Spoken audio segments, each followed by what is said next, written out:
찬송가 322장 함께 찬송하도록 하겠습니다. 찬송가 322장입니다. 322장 함께 찬송합니다. 세상에 헛된 신을 버리고 하나님 이름 높여 기리세 온천하 백성 모두 나와서 다 같이 하나님만 섬기세 세상에 헛된 우상 버리고 인간의 모든 부귀 영화와 거짓과 불의 모두 버리고 온전히 하나님만 섬기세 주님의 백성 서로 회하려 시기와 미움 아주 버리고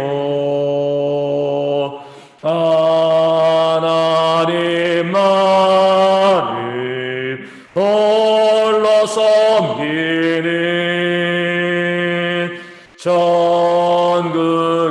전국으로서 이루어주소서.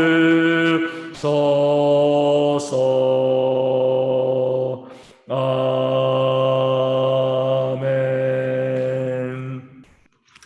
사도신경으로 우리의 신앙을 함께 고백하겠습니다. 나는 전능하신 아버지 하나님 천지의 창조주를 믿습니다. 나는 그의 유일하신 아들 우리 주 예수 그리스도를 믿습니다. 그는 성령으로 잉태되어 동정녀 마리아에게서 나시고 본디오 빌라도에게 고난을 받아 십자가에 못 박혀 죽으시고 장사된 지 사흘 만에 죽은 자 가운데서 다시 살아나셨으며 하늘에 오르시어 전능하신 아버지 하나님 우편에 앉아 계시다가 거기로부터 살아있는 자와 죽은 자를 심판하러 오십니다. 나는 성령을 믿으며 거룩한 공교회와 성도의 교제와 죄를 용서받는 것과 몸의 부활과 영생을 믿습니다. 아멘. 고린도전서 8장 4절에서 6절까지의 말씀입니다. 고린도전서 8장 4절, 5절, 6절 말씀, 제가 말씀을 읽어드리겠습니다. 그러므로 우상의 제물을 먹는 일에 대하여는 우리가 우상은 세상에 아무것도 아니며 또한 하나님은 한 분밖에 없는 줄 아노라. 비록 하늘에나 땅에나 신이라 불리는 자가 있어 많은 신과 많은 주가 있으나 그러나 우리에게는 한 하나님 곧 아버지가 계시니 만물이 그에게서 났고 우리도 그를 위하여 있고 또한 한 주 예수 그리스도께서 계시니 만물이 그로 말미암고 우리도 그로 말미암아 있느니라. 아멘. 우상의 제물에 대해 이야기하고 또 고린도 교회가 오늘 다툼이 있을 때 사도 바울의 마음 가운데는요, 이 답답한 마음이 좀 있었죠. 왜냐하면 우상의 제물이라는 것 자체가 존재하지 않기 때문에 그렇습니다. 유대인들은요, 우상의 제물을 먹으면 죄를 짓는 것이다 라고 생각을 하고 또 영지주의의 영향을 받은 이 고린도 교회의 헬라 사람들은 영이 구원받는 거니까 뭐 육이 무엇을 먹건 우상에게 드려진 제물을 먹건 말건 괜찮아, 문제없어, 이렇게 이야기했습니다. 이 유대인들과 우리 헬라인들, 이 교회 안에 있는 이 두 사람들의 공통점은요, 우상의 제물에 뭔가 능력이 있는 것처럼 이미 인정하고 있다는 거예요. 우상에게 드려진 거니까 거기 우상의 특별한 능력이 그 안에 있는 것이 아니니 아니냐. 그러니까 먹어도 된다. 그러니까 먹으면 안 된다라고 이야기하고요. 그럼에도 불구하고 우리가 영이 구원받으니까 특별한 능력이 있어도 먹어도 문제가 없어. 그러니까 우상에게 드려진 제물에 어떤 뭔가 대단한 능력이 있는 것처럼 그 물건 자체가 이미 어떤 신적인 능력이 그 안에 깃들인 것처럼 생각을 하고요. 먹어도 된다, 먹지 말아야 된다. 이런 다툼과 싸움이 고린도 교회 가운데 있었던 거죠. 사도 바울이 이야기합니다. 잘못된 생각이라는 거죠. 성경을 보자는 거죠. 성경에서 무엇을 말씀하고 있어요? 오늘 말씀 가운데 나와 있는 것처럼 오직 하나님은 한 분밖에 없다. 하나님은 한 분밖에 없는 겁니다. 여기서 하나님은요, 물론 여호와 하나님을 의미하지만 일반적으로 신이라고 번역될 수도 있습니다. 신은 한 분밖에 없다는 거죠. 오늘 말씀 5절에 있는 것처럼 비록 하늘에나 땅이나 신이라 불리는 자가 있어 많은 신과 많은 주가 있다. 이렇게 이야기합니다. 그 당시에도요, 제우스를 비롯해서 그리스, 로마, 헬라에 많은 신들이 있었고 신전들이 있었습니다. 지금도 그러잖아요. 얼마나 우상들이 많이 있고요. 사람들이 신이라고 부르는 그런 존재들, 섬기는 존재들이 얼마나 많이 있습니까? 사도 바울은 이야기합니다. 성경이 우리 가운데 무엇을 말씀하고 있는가? 성경은 분명하게 뭐예요? 하나님은 한 분밖에 없다. 신은 한 분밖에 없다라고 말씀하고 있죠. 모세에게 나타나셔서 나는 스스로 있는 자이다. 영원부터 영원까지 존재하는 그런 하나님이다. 말하는 한 분 하나님밖에는요, 다른 신이 존재하지 않는 겁니다. 그럼 세상 사람들이 말하는 다른 신들은 뭐예요? 사람들이 만들어낸 거죠. 그렇죠? 오늘 말씀 6절에 있는 것처럼 참된 신이기 위해서는요, 만물이 그에게서 나와야 됩니다. 창조주이어야 되는 거죠. 그렇죠? 그렇기 때문에 창조주이기 때문에 모든 사람들이 그 하나님을 위하여 있고 하나님을 섬기게 되어지는 겁니다. 창조주가 아니면은요, 신이 아닌 거예요. 이 땅에는 모든 피조물들은요, 시작이 있습니다. 그렇기 때문에 하나님께 지어진 존재가 되어지는 거죠. 그런 피조물들이 뭐한 거예요? 신들을 만들어내는 거잖아요.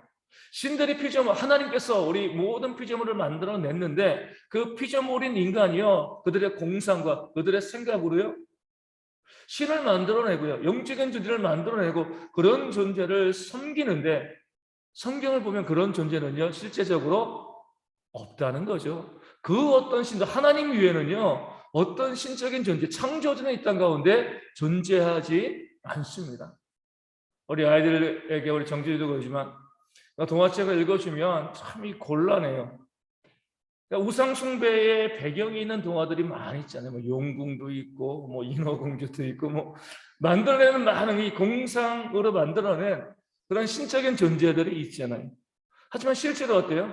그런 존재들, 사람들이 만들어낸 신적인 존재들, 이 땅에는 많은 사람들이 섬기고 있지만 그런 존재들은 하나도 이 땅에 있지 아니한 거죠.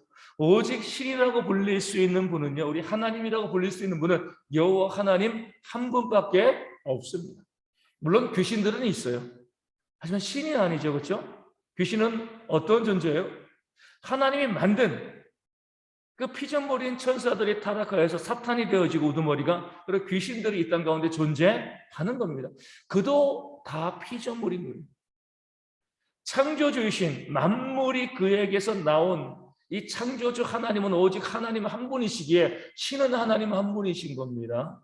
그런 면에서요, 사람들이 우상이라고 생각하고요, 하늘과 땅에 있는 모든 것들, 또 귀신들에게 그들을 우상으로 생각을 하고 그들에게 제물을 바치는 것은요, 아무런 의미가 없는 겁니다.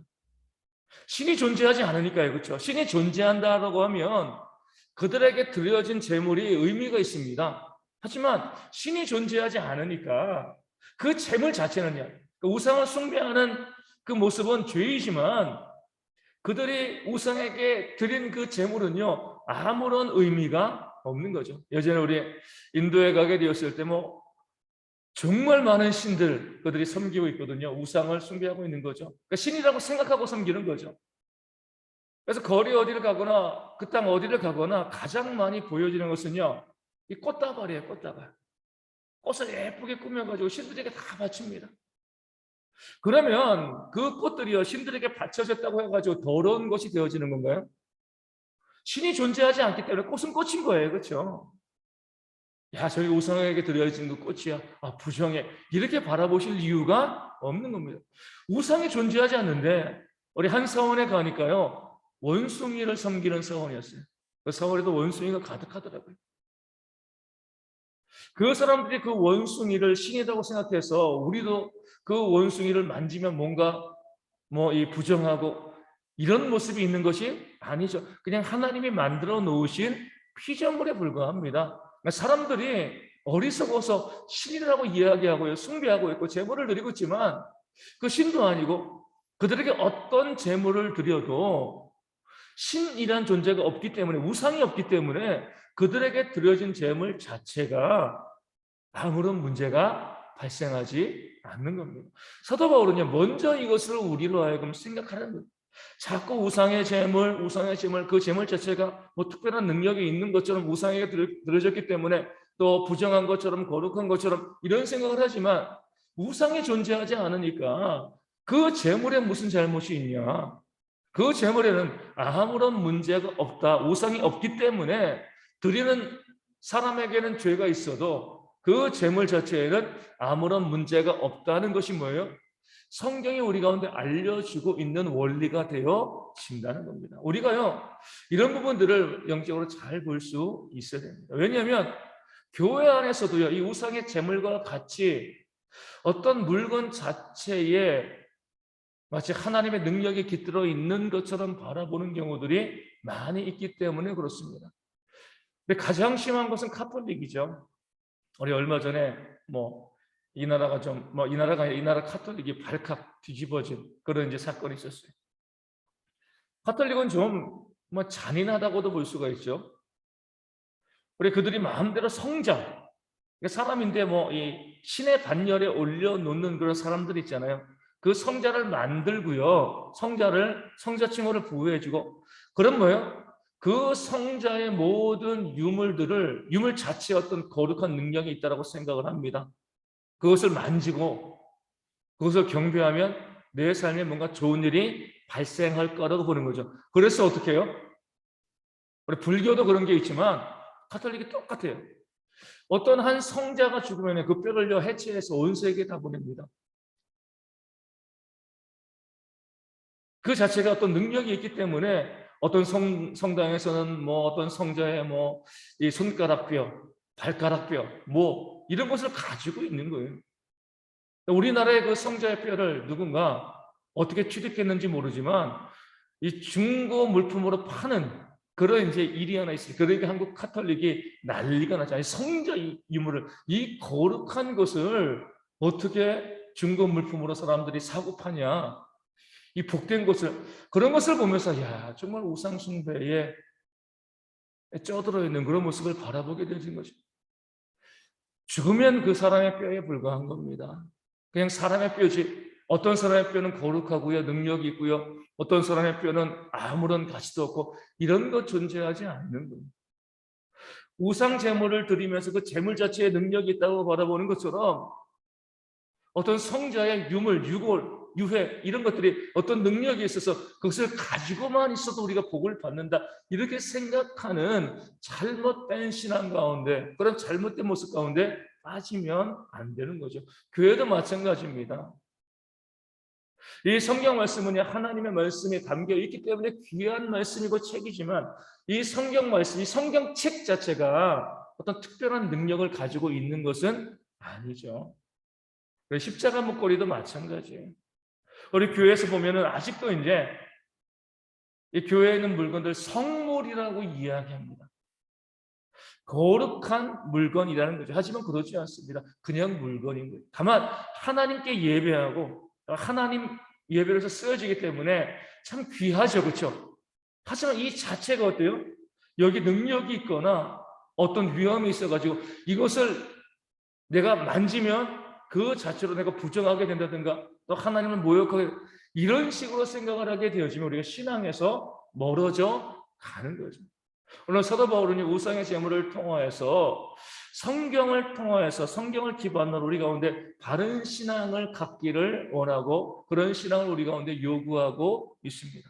우리 교회 가운데서도 우리가 다투고 싸우고 하는 많은 문제들은요, 하나님의 말씀을 온전히 알지 못하기 때문에 내 생각대로 신앙생활을 하다 보니까 다투고 싸우는 그런 일들이 벌어지고 있는 겁니다. 주의 말씀을 통하여서 무엇이 옳은 것인가 바라볼 수 있는 신앙과 지혜가 우리 가운데 있어야 할 줄로 믿습니다. 특별히 우리가 하나님만을 섬겨야지, 자칫 잘못해서 이 땅에서 오랫동안 이어져 왔던 그런 샤머니즘과 그 무속신앙 그 삶 가운데 영향받아가지고요, 어떤 물건 자체를 특별한 능력이 있는 것처럼 생각하고요, 그것을 가지고 있어야지만 내게 복이 들어온다라고 생각하는 그런 잘못된 신앙이 우리 가운데 존재하지 않을 수 있도록 오직 하나님을 섬기고요, 하나님을 사랑하고 그 말씀 가운데 순종하는 그런 바른 신앙과 믿음이 우리 모든 성도 가운데 있도록 우리 함께 기도해 주시면 감사하겠습니다. 우리 계속해서 우리 백신 4차 접종 받으시는 분들이 있습니다. 어제도 접종하셨고 또 오늘도 하시고 또 내일도 하시고 또 계속해서 우리 접종을 하게 되어지는데, 우리 하나님의 은혜 가운데 우리 모든 성도들이요, 우리 접종 받고요, 문제 없이 또 건강하게 또 이 어려움을 잘 이겨나갈 수 있도록 더 이상 교회 가운데 코로나 감염자가 발생하지 않도록 기도하시고, 또 확진된 분들이 있으면 회복될 수 있도록, 또 많은 분들이 우리 후유증을 또 호소하고 있습니다. 우리 정준이도 보면 유치원 선생님이 그런데요, 코로나 걸리기 전까지는 잘 놀다가 코로나 걸린 다음에는 언제 끝나요? 이렇게 물어본대요. 그러니까 아이도 피곤한 것 같아요. 그만큼 이제 후유증이 좀 있다는 거죠. 우리 성도 가운데 특별히 이 피곤에 또 이제 피로감의 후유증을 이제 호소하는 분들이 많이 있는데 회복되어질 수 있도록 위하여 기도하여 주시고요. 우리 대형교회가 이 어려운 위기를 함께 기도함으로 잘 이겨나갈 수 있도록 우리 서문지 안수 집사님과 우리 조순옥 선사님과 우리 진명의 박미선 사모님, 우리 성도 가운데 육신의 질병으로 여러 삶의 문제로 또 경제의 문제로 힘들어하는 성도들이 있는데 이름을 불러가며 기도함을 통하여서 모두들 회복되어지는 역사를 힘입을 수 있도록 이 아침에 함께 기도하도록 하겠습니다. 기도문 하시겠습니다. 하늘에 계신 우리 아버지의 이름을 거룩하게 하시며 아버지의 나라가 오게 하시며 아버지의 뜻이 하늘에서 같이 땅에서도 이루어지게 하소서. 오늘 우리에게 일용할 양식을 주시고 우리가 잘못한 사람을 용서하여 준 것 같이 우리 죄를 용서하여 주시고 우리를 시험에 빠지지 않게 하시고 악에서 구하소서. 나라와 권능과 영광이 영원히 아버지의 것입니다. 아멘. 기도하겠습니다.